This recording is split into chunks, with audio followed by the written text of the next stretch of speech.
Hey everyone, welcome back to our channel Suchak Panchayat channel में आप सभी का बहुत बहुत स्वागत है। और अगर आपने अभी तक मेरे चैनल को सब्सक्राइब नहीं किया है तो प्लीज़ सब्सक्राइब कर लीजिए और बेल आइकन को क्लिक करना बिल्कुल ना भूलें, जिससे कि मेरे वीडियोस के नोटिफिकेशन आप तक पहुंच सके। सो फ्रेंड्स, लास्ट के टॉपिक में मैंने आपको बताया कि नो सेंसेशन मतलब सेंसेशन नहीं होता है जब हमारा पैच आता है। उसी की तरह एक आज का भी हमारा इंटरेस्टिंग टॉपिक होने वाला है, जो कि होने वाला है लेप्रोसी के पेशेंट को कैसे कपड़े पहनने चाहिए। मान लीजिए कि बहुत सारे लोगों को डाउट आता है, बहुत सारे लोग मुझे डीएम्स, कमेंट्स या फिर जो मैं प्रीवियस टाइम में जब मेरे पास फ्री टाइम था तब मुझे कॉल पे भी लोग पूछते थे कि भैया हमें कपड़े कैसे पहनने चाहिए जब हम लेप्रेसी का ट्रीटमेंट ले रहे हैं या फिर हम लेप्रेसी पेशेंट है, तो हमें कैसे अपना ख्याल रखना चाहिए और कैसे कपड़े पहनने चाहिए। ये इसी के बारे में हम आज के वीडियो में बात करने वाले हैं। सो फ्रेंड्स, वीडियो में कहीं मत जाइए, लास्ट तक बने रहिए। ये वीडियो आपके लिए बहुत ही ज़्यादा इंफॉर्मेटिव होने वाला है। अभी मैं बता देता हूँ कि आपको कैसे कपड़े पहनने चाहिए अगर आपको लेप्रेसी है या फिर किसी भी टाइप की स्किन डिजीज है तो। पहले तो मान लीजिए कि आपको टाइट कपड़े बिल्कुल भी नहीं पहनने हैं, जो कि हमारे बॉडी को बहुत ही ज़्यादा टाइट या फिर खिंचाव या तनाव फील कराए। वैसे कपड़े बिल्कुल हमें नहीं पहनने चाहिए। हमें जो पहनने चाहिए वो कॉटन के सूती कपड़े पहनने चाहिए, जो कि थोड़े ढीले हो, बिल्कुल भी टाइट ना हो। आजकल के लाइफस्टाइल के अकॉर्डिंग हम फैशन के चक्कर में बहुत ही ज़्यादा टाइट टाइट कपड़े पहनते हैं, जिससे कि हमारी स्किन में इरिटेशन होता है और इरिटेशन की वजह से हमें बहुत सारे प्रॉब्लम्स आते हैं। बीइंग अ लेप्रेसी पेशेंट, हमारी जो स्किन होती है वो बहुत ही ज़्यादा इरिटेटिव होती है, बहुत ही ज़्यादा नाजुक होती है। उसका हमें बहुत अच्छे से ख्याल रखना होता है। दिन में हमें बहुत सारा पानी तो पीना होता ही है, साथ में स्किन को हेल्दी रखने के लिए अच्छे से कॉटन के सूती कपड़े जो कि थोड़े ढीले हो, हमारे बॉडी में कंफर्टेबल फील कराए, वैसे कपड़े हमें पहनने चाहिए।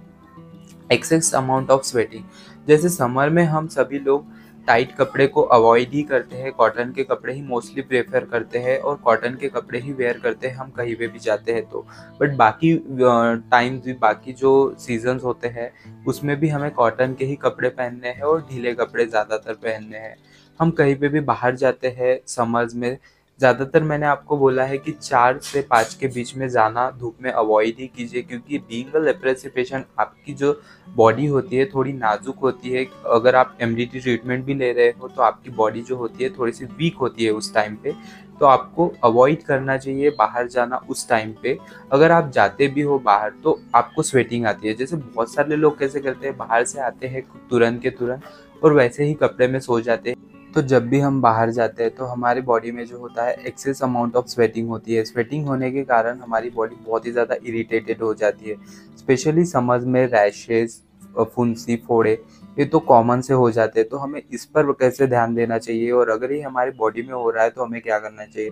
ज़्यादातर आप जिम वेयर लोगों को, ज़्यादातर जो जिम में जाते हैं लोग, उनको आप देखोगे तो वो मॉर्निंग के टाइम में या इवनिंग के टाइम में जाते हैं, जिम वेयर कपड़े पहन के जाते हैं।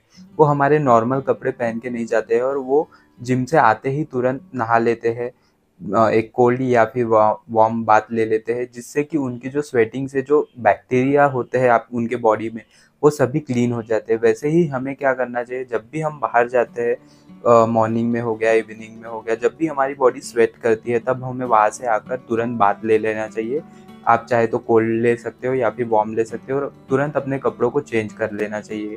और ज़्यादातर एक ही कपड़ों को 1 से 2 दिन तक आप यूज़ कीजिए, उससे ज़्यादा मत यूज़ कीजिए। जैसे कि आप बाहर जाते हो, स्पेशली हमारे अंडर आर्म में, इस वाले एरिया में बहुत ज़्यादा स्वेटिंग होती है।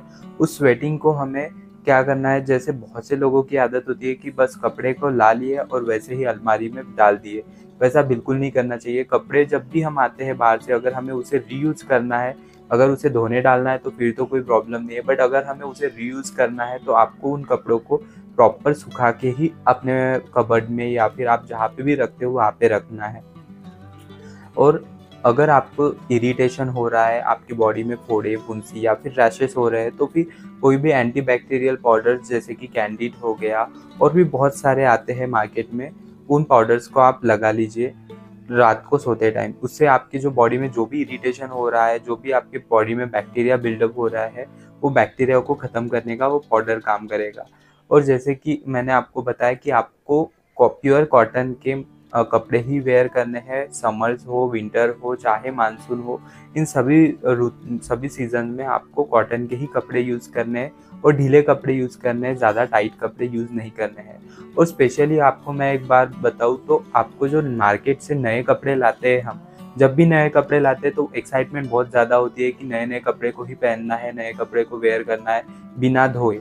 बहुत से लोगों का ये मानना होता है कि जैसे हम नए कपड़े लाते हैं मार्केट से, अगर हम उसे धोएँगे तो वो मतलब वो लुक नहीं देंगे जैसे कि हम मार्केट से आते-आते पहनते हैं वैसा।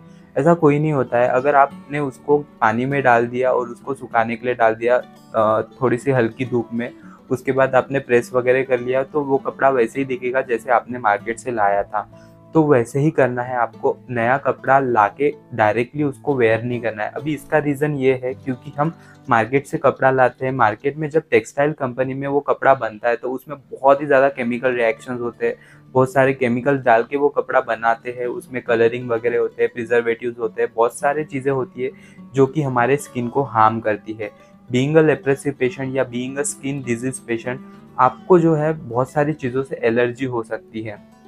इसीलिए आप जब भी मार्केट से कपड़ा लाएँ उसको या तो फिर धो लीजिए या फिर कॉमन पानी में भी डाल देंगे आप, नॉर्मल पानी में 15 मिनट के लिए रखिए और उसे नॉर्मल धूप में डाल दिए जिससे कि वो उसके जो केमिकल्स है वो हार्मफुल केमिकल्स निकल जाए और आप अच्छे से उसको क्लीन करके वेयर कर पाएँ।